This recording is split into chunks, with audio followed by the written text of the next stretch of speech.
আজই ডাউনলোড করুন আর এনজয় করুন আপনার পছন্দের শো। কিন্তু পার্টিকুলার এই গানটার জন্য আমি একটা পারফেক্ট ভয়েস খুঁজে পেয়েছি।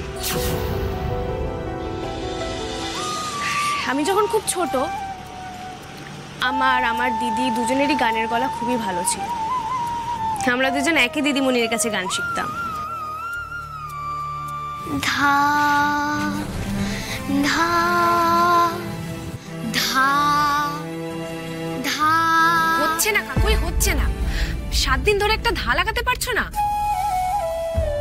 আরশিকে দেখো তো কত সুন্দর করে সুরটা লাগাচ্ছে, শুনছো? তোমার থেকে না ওর গলার সুরটা অনেক ভালো হচ্ছে। ওর গানটা হবে, তোমার যে কি হবে ঈশ্বরই জানে। ওই দিনই আমি প্রতিজ্ঞা করে ফেলেছিলাম যে গানের জন্য আমার দিদির চোখ দিয়ে জল ঝরে, সে গান আমি আর কোনোদিনও শিখব না।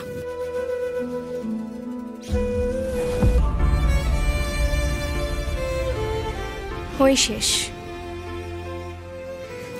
তারপর থেকে আর কোনোদিন গান করিনি। আমি যে গান গাইতে পারি, সুর যে আমায় ধরা দেয়, সেটাই আমি কারোর কাছে কোনোদিন প্রকাশ করিনি। অবশ্য টাকা ইনকামের জন্য ট্রেনে গান করতাম, কিন্তু সেটা কেউ জানে না, এমনকি বাবা মাও না। তুমি ট্রেনে গান গাইতে? টাকার জন্য স্যার। এত বড় সংসার, এতগুলো মানুষের স্বপ্ন, নানানভাবে রোজগার না করলে কিভাবে চলবে বলুন তো? তাই গাইতাম, আর যা উপার্জন করতাম সবটাই বাবার হাতে তুলে দিতাম।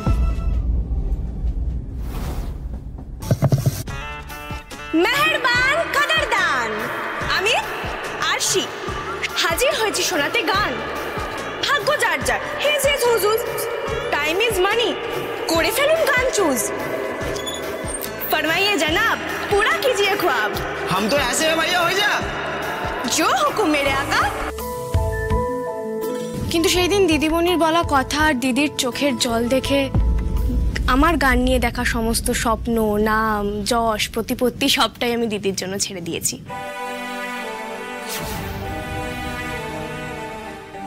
গান নিয়ে দেখা সব স্বপ্ন থাকবে ওর, আর আমি ওর স্বপ্নগুলোকে পূরণ করতে সাহায্য করব। তাই আমি দিদির স্বপ্নে কোনোদিনও ভাগ বসাবো না স্যার। এটা আমার নিজের কাছে, দিদির কাছে করা প্রতিজ্ঞা। তারপর থেকে আমি নিজের সবটুকু দিয়ে চেষ্টা করেছি যাতে দিদির স্বপ্নটা আমি পূরণ করতে পারি। ও যাতে ভালো করে রেওয়াজ করতে পারে, কোনোদিনও ওর উপর সংসারের চাপ পড়তে দিইনি। বাবার সাথে সংসারে সাহায্য করেছি, আলতার লেখাপড়ার দায়িত্ব নিয়েছি, আর দায়িত্ব নিয়েছি দিদির গানের। জানেন স্যার, কালকেই দিদি বলছিল রিতমদা নাকি ওকে একটা স্টুডিওতে নিয়ে গেছে। ও এবার সত্যি মনে হচ্ছে একটা গানের সুযোগ পাবে। আর সত্যি যদি এই সুযোগটা পায়, আমি আর কিচ্ছু চাই না স্যার। আগে দিদির স্বপ্ন পূরণ হোক, ওর স্বপ্ন পূরণ হলেই আমার স্বপ্ন পূরণ। আমি নিজের জন্য কিচ্ছু চাই না। হ্যাঁ ঠিক আছে, তুমি নিশ্চয়ই তোমার দিদির স্বপ্ন পূরণ করার জন্য সাহায্য করবে, আর সেটাই তো স্বাভাবিক। কিন্তু তাই বলে তুমি গান গাওয়া ছেড়ে দেবে কেন আরশি?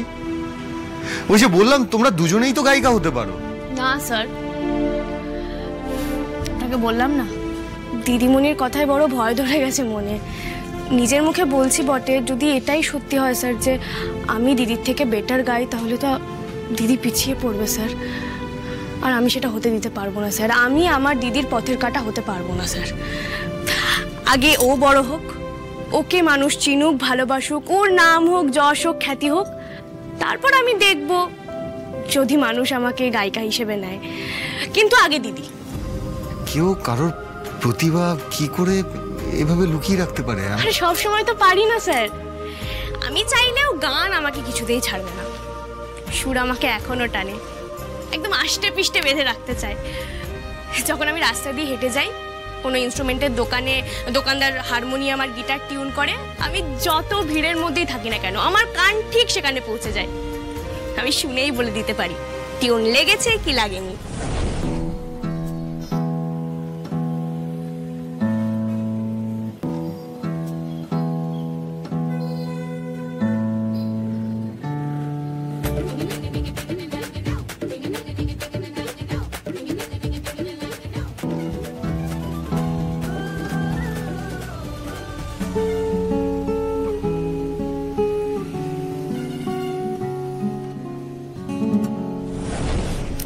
নিজের মতো করে গানের শখ মিটিয়ে নিয়েছি স্যার। আমার কিন্তু কোনো দুঃখ নেই, একদম মাস্ত আছে। আমি স্যাক্রিফাইস করেছি বলে সারাদিন কেঁদে কোকিয়ে কাটছে এমনটা কিন্তু নয়। পরিবারের মুখে হাসি ফোটানোটা আমার ফার্স্ট প্রায়োরিটি। সেটা পারলেই আমি আমার জীবনের মানে খুঁজে পাই। হ্যাঁ, জীবনে খ্যাতি পেলে আমার খারাপ লাগবে না, তবে সেটার জন্য আমি ছুটে মরি না স্যার। আমি যদি ছুটে মরি তাহলে আমার পরিবারের মুখে হাসি ফোটানোর জন্য, বুঝলেন?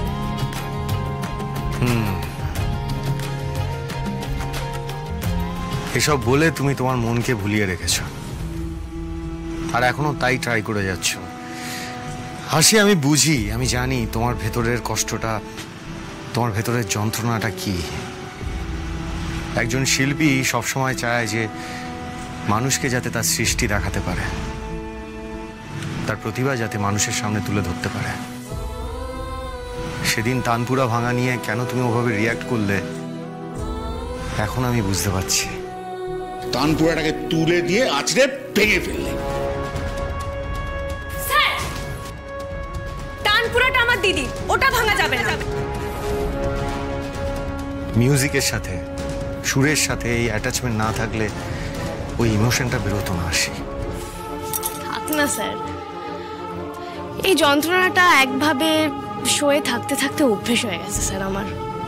কিন্তু আমার দিদির ক্ষেত্রে তো তা নয় বলুন। ও তো উঠতে বসতে জাগতে ঘুমোতে এই গায়িকা হবার স্বপ্ন নিয়েই বাঁচে। তো এটা সবাই জেনে গেলেও খুব কষ্ট পাবে স্যার, আর আমি আমার দিদিকে কষ্টটা দিতে পারবো না।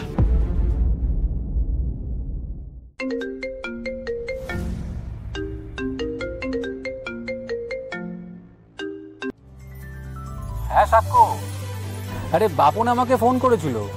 ও বলছিল তুমি নাকি আমাকে খুঁজছিলে। এই সরি গো, আমি না একটু রেকর্ডিংয়ে বিজি ছিলাম। কিছু হয়েছে? Any problem? হ্যাঁ সুব্রতিম, ওই মধুর যে সোলো ট্র্যাকটার স্ক্র্যাচ ফাইলটা ছিল না, ওটা নষ্ট হয়ে গিয়েছিল, আর সেটার জন্যই তোমাকে ফোন করেছিলাম। যাকে ওটা সলভ হয়ে গেছে, ওটা আর লাগছে না। কিন্তু তোমাকে না আমার আরেকটা কথা বলার আছে।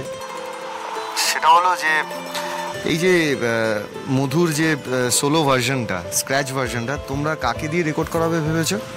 আরে ওই গানটার জন্য একটা নতুন ভয়েস সিলেক্ট করেছি, খুব ভালো গলা। ভাবলাম একটা চান্স দিয়েই দেখি। আচ্ছা শোনো না, বলছি আমার একটা ভালো রেকমেন্ডেশন ছিল। একজন আছে, তোমরা যাকে ভেবেছো তাকে দিয়ে অন্য কোনো গান গাইয়ে নিও, কিন্তু পার্টিকুলার এই গানটার জন্য আমি একটা পারফেক্ট ভয়েস খুঁজে পেয়েছি। তাই আমি চাই তুমি তাকে দিয়ে গানটা গাওয়াও। কোনো অসুবিধা হবে না তো? আরে না না, তুমি যখন রেকমেন্ড করছো তার মানে নিশ্চয়ই ভালো গলা। আচ্ছা মেয়েটার নাম কি? আরশি।